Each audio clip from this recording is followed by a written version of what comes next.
so আজি এটা important topic discuss কৰিম আৰু হেতু হৈছে ইউনিফৰ্ম সাৰ্কুলাৰ মোশন এতিয়া ইউনিফৰ্ম সাৰ্কুলাৰ মোশন মানে কি হয় যদি তুমি এটা সাৰ্কুলাৰ পাথত এটা কনস্ট্যান্ট স্পিডত যদি মুভ কৰি থাকা তেতিয়া তোমাৰ মোশনটো কি ক'ব ইউনিফৰ্ম সাৰ্কুলাৰ মোশন বুলি ক'ব সাপোজ তুমি এটা সাৰ্কুলাৰ পাথত 40 km/h স্পিডত গৈ আছা ঠিক আছে ইয়াত 40 km/h ইয়াত 40 km/h এইখিনিত 40 km/h তেতিয়া তোমাৰ মোশনটো কি বুলি ক'ব ইউনিফৰ্ম সাৰ্কুলাৰ মোশন বুলি ক'ব ঠিক আছে ওকে এটা কথা মনত ৰাখা যে ইউনিফৰ্ম সাৰ্কুলাৰ মোশনত তোমাৰ স্পিডটো ফিক্স থাকে কিন্তু তোমাৰ কি হ'ব ডাইৰেকশন চেঞ্জ হৈ থাকিব আৰু ভেলোসিটি কি হয় ডাইৰেকশন থাকে হয় নে সো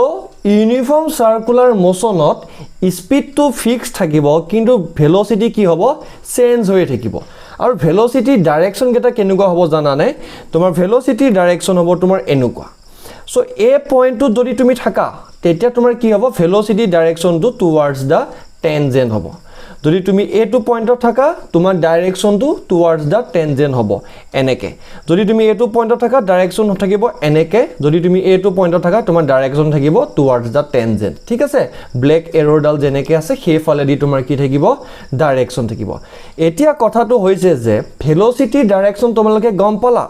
কিন্তু কি হ'ব ইয়াত ভেলোসিটি চেঞ্জ হৈছে আৰু ভেলোসিটি চেঞ্জ হলে কি আহে এসিলাৰেশন আহে ঠিক আছে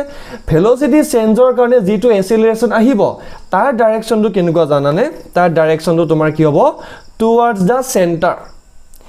এইখিনি পইণ্টত ভেলোসিটিটো এনেকুৱা ডাইৰেকশনত থাকিব কিন্তু এসিলাৰেশনটো কি হ'ব তোমাৰ ডাউনৱাৰ্ড হ'ব মানে টুৱাৰ্ডছ দা সেন্টাৰ এই পইণ্টটো থাকুতে এডাল হ'ব ভেলোসিটি ডাইৰেকশন কিন্তু তোমাৰ এসিলাৰেশনৰ ডাইৰেকশন কোনটো হ'ব এটো এই পইণ্টটো থাকুতে তোমাৰ এডাল হ'ব ভেলোসিটি ডাইৰেকশন কিন্তু তোমাৰ এসিলাৰেশনৰ ডাইৰেকশন কোনটো এটো টুৱাৰ্ডছ দা সেন্টাৰ এতিয়া এই এসিলাৰেশনটো যে তোমাৰ টুৱাৰ্ডছ দা সেন্টাৰ হ'ল টুৱাৰ্ডছ দা সেন্টাৰ হোৱাৰ কাৰণে ইয়াৰ নাম কি জানানে তোমাৰ সেন্ট্ৰিপিটেল এসিলাৰেশন আৰু সেন্ট্ৰিপিটেল এসিলাৰেশনৰ ফৰ্মুলাটো হৈছে a = v²/r v মানে কি তোমাৰ ভেলোসিটি r মানে কি ৰেডিয়াস অফ দা সাৰ্কুলাৰ পাথ এটা ৰেডিয়াসটো ফিক্স থাকিব সো সেই ৰেডিয়াসটোক আমি কি বুলি কওঁ r বুলি ৰিপ্ৰেজেন্ট কৰিছো আৰু তুমি v²/r যদি কৰা তুমি কি পাই যাবা সেন্ট্ৰিপিটেল এসিলাৰেশন থ্যাংক ইউ